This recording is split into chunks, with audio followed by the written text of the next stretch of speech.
ජීවිතය කියන්නේ දුවන රේස් එකක් වෙලා තියෙන කාලෙක අපි හැමෝම හොයන්නේ හිතට පොඩි හරි සහනයක් පැනන තැනක්. කොන්ක්‍රීට් වනාන්තර ඇතුලේ හුස්ම හිරවෙන නගරයක ජීවත් වෙන ඔයාලට මම ආරාධනා කරනවා මාත් එක්ක පුංචි ගමනක් යන්න. ඉතින් වෙනදා වගේම අදත් ඔයාලා ගොඩක් ආදරෙන් එකතු කරගන්නා මොමෙන්ට් විත් ලයිව් YouTube channel එකට.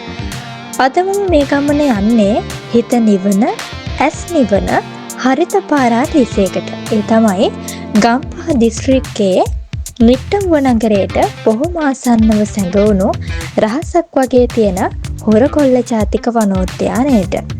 බොහෝ දෙනෙක් ලංකාවේ වනෝද්‍යාන ගැන කතා කරද්දී යාල, විල්පත්තුව වගේ විශාල වනාන්තර ගැන කිව්වත් කොළඹ ඉඳන් කිලෝමීටර් 40ක් වගේ කෙටි දුරකින් පිහිටි මේ පුංචි බිම් කඩේ තියෙන වටිනාකම නම් කියලා නිම කරන්න බැරි තරම්.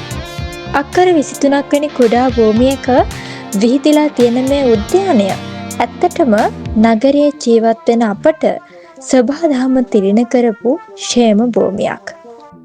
මේ නිහඬ පරිසරයටත් ලස්සන ඉතිහාසයක් තියෙනවා. අතීතයේ මේ භූමිය අයිති වෙලා තිබුණේ ශ්‍රී ලංකාවේ ප්‍රකට බණ්ඩාරනායක පවුලට. එදා මෙහි බහුලව වැඩුණු දැවැන්ත හොරගස් නිසාම ගැමියන් මේක හැඳින්වුවේ හොර කැලෑව කියලා.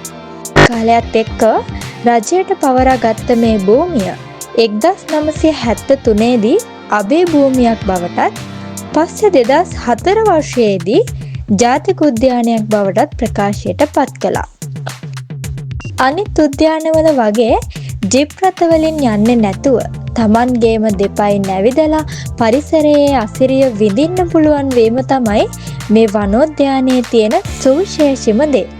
ගහකොළ වලින් වැහුණු මාවත් දිගේ ඇවිදගෙන යද්දි දැනෙන ඒ සිසිලස ඔබේ ගතේ වගේම හිතේ තියෙන වෙහෙසත් එක නිමේෂයකින් නිමා දමාවේ. භූමියෙන් කුඩා වුණත් හොරගොල්ල වනාන්තරයේ ජීවත් වෙන සත්ත්ව සහ ශාක විවිධත්වය ඇත්තටම විස්මයජනකයි.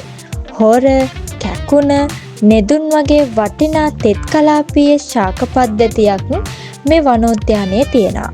ඒ වගේම තමයි පක්ෂි නිරීක්ෂණයට කැමති කෙනෙක්ට මේක සැබෑම පාරාදීසයක්. ශ්‍රී ලංකාලු කෑඳැත්තා, ගිරාමලිත්තා වගේ පක්ෂි විශේෂයන් 64ක් විතර මේ කුඩා වනාන්තරය තමන්ගේම නිවහන කරගෙන ඉන්නවා. සමහර වෙලාවට ඔබ වාසනාවන්ත නම් හඳුන් දිවියා, මේමින්නා, දඬුලේනා වගේ සත්තුන්වත් මෙහිදී දැක ගන්න පුළුවන්. දහස් ගණන් වාහන දුවන පාරකට මෙච්චර කිට්ටුවේ මෙවැනි ජීවීන් සමූහයක් නිදහසේ සැරිසරනවා දැකීමත් එක අතකට පුදුමයක් නේද?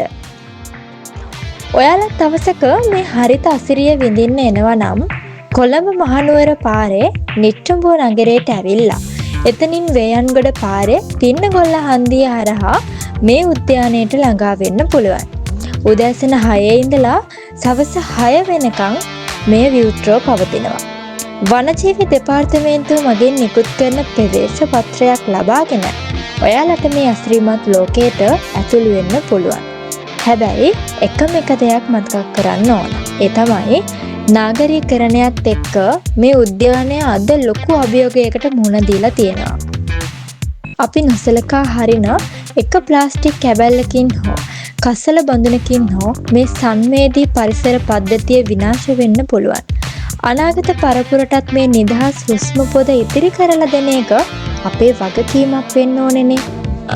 අවසාන වශයෙන් මට කියන්න තියෙන්නේ හොරගොල්ල කියලා කියන්නේ හුදෙක් සිතියමක සලකුණු කරපු රජයේ ඉඩමක් විතරක් නෙවෙයි.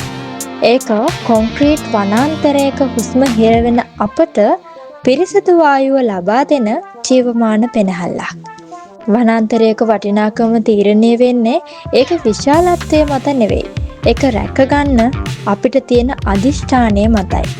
දවසක නගරයේ කෝෂාවෙන් මොහොතකට මිදිලා ගසක කොළයක් සෙලවෙන හඬට, කුරුල්ලෙකුගේ ගීතයකට සවන් දෙන හඬට ඔබත් මෙතනට පිය නගන්න. එදාට ඔබට වැටහෙවි සබහාදහම රැකුණොත් විතරයි අපේ හෙට දවසක් සුරක්ෂිත වෙන්නේ කියලා.